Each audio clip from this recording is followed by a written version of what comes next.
വിനീത വിജി തുടരുന്നുണ്ട്. വിനീത, മറ്റു വിവരങ്ങൾ കൂടി. തീർച്ചയായും ഈ സെപ്റ്റംബർ 23-നാണ് ഈ പുരസ്കാരം അദ്ദേഹത്തിന് നൽകുന്നത്. ഇന്ത്യയിലെ സിനിമാ മേഖലയിലെ ഏറ്റവും ഉയർന്ന അവാർഡാണ് Dada Saheb Phalke award. India government നൽകുന്ന ഈ പുരസ്കാരം എല്ലാ വർഷവും ദേശീയ ചലച്ചിത്ര അവാർഡുകളുടെ ഭാഗമായി ഇത് നൽകി വരുന്നുണ്ട്. ഇന്ത്യ സിനിമയുടെ വളർച്ചയ്ക്കും ഒപ്പം തന്നെ വികാസത്തിനും ഏറ്റവും മികച്ച സംഭാവനകൾ കണക്കിലെടുത്താണ് ഈ പുരസ്കാരം നൽകുന്നത്. ഒപ്പം തന്നെ ഏറ്റവും കൃത്യമായിട്ടുള്ള കാര്യങ്ങൾ വിലയിരുത്തുന്ന ഒരു പ്രത്യേക ജൂറി അംഗങ്ങൾ ഇതിന്റെ ഭാഗമായുണ്ട്. മോഹൻലാലിനെ സംബന്ധിച്ചിടത്തോളം അദ്ദേഹത്തിന്റെ സിനിമകൾ, അത് ഓരോ തലമുറയ്ക്കും പ്രചോദനമാകുന്ന അദ്ദേഹത്തിന്റെ സിനിമകൾ, ഇതൊക്കെ കൂടി കണക്കിലെടുത്തുകൊണ്ട് തന്നെയാണ് അദ്ദേഹത്തിന്റെ സമാനതകളില്ലാത്ത കഴിവ്, വൈദഗ്ധ്യം, ഒപ്പം തന്നെ അക്ഷീണമായിട്ടുള്ള അദ്ദേഹത്തിന്റെ കഠിനാധ്വാനം എന്നിവയൊക്കെ ഇന്ത്യൻ ചരിത്രത്തിൽ തന്നെ ഒരു വലിയ എടുത്തു പറയേണ്ട ഒരു പ്രധാനപ്പെട്ട കാര്യം തന്നെയാണ്. ഇതൊക്കെ പരിഗണിച്ചുകൊണ്ടാണ് ഇപ്പോൾ ഈ അവാർഡ് പ്രഖ്യാപിച്ചിരിക്കുന്നത്. 2023 ദാദാ സാഹേബ് ഫാൽക്കെ അവാർഡാണ് മോഹൻലാലിന് ഇപ്പോൾ ലഭിച്ചിരിക്കുന്നത്. ഈ മാസം 23 ഈ അവാർഡ് വിതരണം ചെയ്യും. വിനീത വിജയാണ് വിവരങ്ങൾ നൽകിയത്. ദാദാ സാഹേബ് ഫാൽക്കെയുടെ പേരിൽ ഏർപ്പെടുത്തിയ ഇന്ത്യൻ സിനിമാ മേഖലയിലെ ഏറ്റവും പരമോന്നതമായ പുരസ്കാരമാണ്, കേന്ദ്ര സർക്കാർ ഏർപ്പെടുത്തിയ പുരസ്കാരമാണ് ദാദാ സാഹേബ് ഫാൽക്കെ അവാർഡ്. അതിപ്പോൾ മോഹൻലാലിന് ലഭ്യമാവുകയാണ്. ദേശീയ സിനിമാ പുരസ്കാരങ്ങൾക്കൊപ്പമാണ് ഇത് നൽകാറുള്ളത്. ഇപ്പോൾ ആ പ്രഖ്യാപനം വന്നിരിക്കുന്നു. 2023 അവാർഡ് മലയാളത്തിൽ നിന്ന് മോഹൻലാൽ ഇപ്പോൾ അതിന് അർഹനാകുന്നു എന്നുള്ളതാണ്.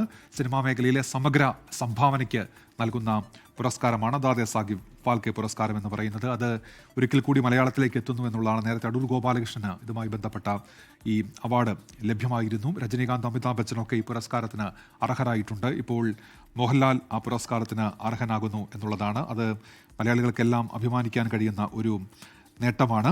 1969 ഇത് മായി ബന്ധപ്പെട്ട അവാർഡ് പ്രഖ്യാപനം തുടങ്ങിയതാണ്. അതിനുശേഷം ഓരോ വർഷവും സിനിമാ മേഖലയുമായി ബന്ധപ്പെട്ട ഒട്ടേറെ പ്രമുഖർ ദേശീയ ചലച്ചിത്ര പുരസ്കാര സമയത്ത് ഇതുമായി ബന്ധപ്പെട്ട പുരസ്കാരങ്ങളൊക്കെ ഏറ്റുവാങ്ങിയിട്ടുണ്ട്. അത് മലയാളത്തിലേക്ക് ഒരിക്കൽ കൂടി എത്തുന്നു എന്നുള്ളതാണ് മോഹൻലാൽ പുരസ്കാരത്തിന് അർഹമാകുമ്പോഴുള്ള ഏറ്റവും പ്രധാനപ്പെട്ട സവിശേഷത എന്ന് പറയുന്നത്. വർഷങ്ങൾക്ക് മുൻപാണ് നേരത്തെ ഈ പുരസ്കാരം മലയാളത്തിലേക്ക് എത്തിയത്. അത് അടൂർ ഗോപാലകൃഷ്ണനായിരുന്നു. അതിനുശേഷം ഒട്ടേറെ സിനിമാ മേഖലയിലെ പ്രമുഖർ ഏറ്റുവാങ്ങിയ പുരസ്കാരമാണ് മോഹൻലാൽ. അദ്ദേഹത്തിൻ്റെ സ്വാഭാവികമായ അഭിനയ ജീവിതം, അതിന് ഇപ്പോൾ അംഗീകാരം ലഭിക്കുന്നു എന്നുള്ളതാണ്. കേന്ദ്ര സർക്കാർ നൽകുന്ന പരമോന്നത സിനിമാ പുരസ്കാരമാണ് ഇപ്പോൾ മോഹൻലാലിനെ തേടി എത്തുന്നത്.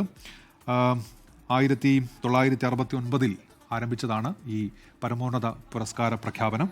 ഇപ്പോൾ 2003 പുരസ്കാരമാണ് മോഹൻലാലിന് ലഭിക്കുന്നത്. 2023 പുരസ്കാരമാണ് അദ്ദേഹത്തിന് ലഭ്യമാകുന്നത്. വിനീത, ഇപ്പോൾ ഇത് സിനിമാ മേഖലയിലെ സമഗ്ര സംഭാവനയ്ക്കാണല്ലോ, അങ്ങനെയാണല്ലോ ഇത് കേന്ദ്ര സർക്കാർ പ്രഖ്യാപിക്കാറുള്ളത്. അങ്ങനെ സമഗ്ര സംഭാവനയ്ക്ക് കൂടി നൽകുന്ന പുരസ്കാരമാണല്ലോ. ഒരിക്കൽ കൂടി മലയാളത്തിലേക്ക് ആ പുരസ്കാരം എത്തുന്നു എന്നുള്ളത് അഭിമാനകരം കൂടിയാണ്. വിനീത,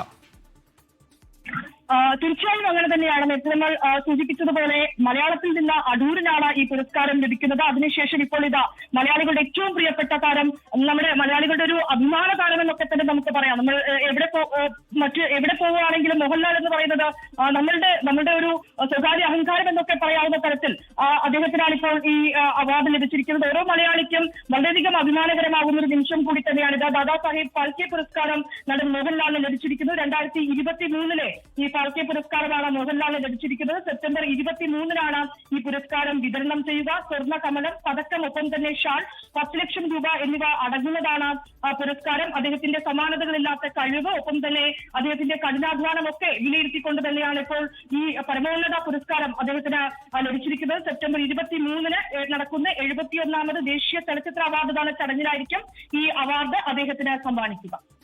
2004 അടൂർ ഈ അവാർഡിന് അർഹനാകുന്നത്. 2004. അപ്പോൾ അതിനുശേഷം 21 വർഷമാകുന്നു. 2023 പുരസ്കാരമാണെങ്കിൽ കൂടി അതിൻ്റെ പ്രഖ്യാപനം വന്നിട്ട് ഒരു 21 വർഷം കഴിയുന്നുണ്ട്. അപ്പോൾ അതായത് ഒരു 21 വർഷത്തിന് ശേഷം അത് തീർച്ചയായും മലയാളികൾക്ക് അഭിമാനകരമാണ്. വിനീത,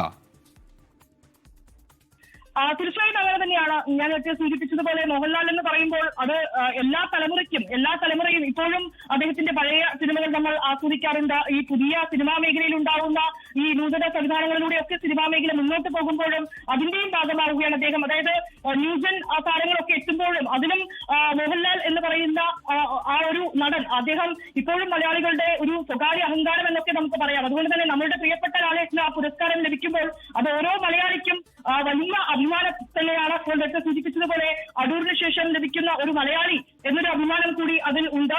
ഒപ്പം അദ്ദേഹത്തിന്റെ സിനിമകൾ, അദ്ദേഹം ഈ സിനിമാ മേഖലയുമായി ബന്ധപ്പെട്ട അദ്ദേഹത്തിന്റെ കഠിനാധ്വാനം ഉൾപ്പെടെയുള്ള കാര്യങ്ങളൊക്കെ വിലയിരുത്തിക്കൊണ്ടാണ് ഇപ്പോൾ ജൂറി പുരസ്കാരം പ്രഖ്യാപിച്ചിരിക്കുന്നത്. 2023 ദാദാ സാഹേബ് ഫാൽക്കെ പുരസ്കാരമാണ് അദ്ദേഹത്തിന് ലഭിക്കുക. സ്വർണ്ണകമലം, പതക്കം, ഷോൾ, 10 ലക്ഷം രൂപ എന്നിവ അടങ്ങുന്നതാണ് ഈ പുരസ്കാരം. അത് 2025 സെപ്റ്റംബർ 23 നടക്കുന്ന 71ാമത് ദേശീയ ചലച്ചിത്ര അവാർഡ്ദാന ചടങ്ങിലായിരിക്കും ഈ പുരസ്കാരം നൽകുന്നത്. അദ്ദേഹത്തിന്റെ സിനിമകൾ, മോഹൻലാലിന്റെ ശ്രദ്ധേയമായ സിനിമകളൊക്കെ തന്നെ അത് സിനിമാ യാത്രയിലെ ഓരോ തലമുറയും പ്രചോദിപ്പിക്കുന്ന തരത്തിലുള്ളത് തന്നെയാണ്. ഇതൊക്കെ വിലയിരുത്തിക്കൊണ്ട് തന്നെയാണ് ഇപ്പോൾ ഈ സിനിമാ മേഖലയിലെ പരമോന്നത പുരസ്കാരങ്ങൾ തന്നെ നമുക്ക് അതിനെ വിശേഷിപ്പിക്കാം. അത് നടൻ മോഹൻലാലിന് ലഭിച്ചിരിക്കുന്നു.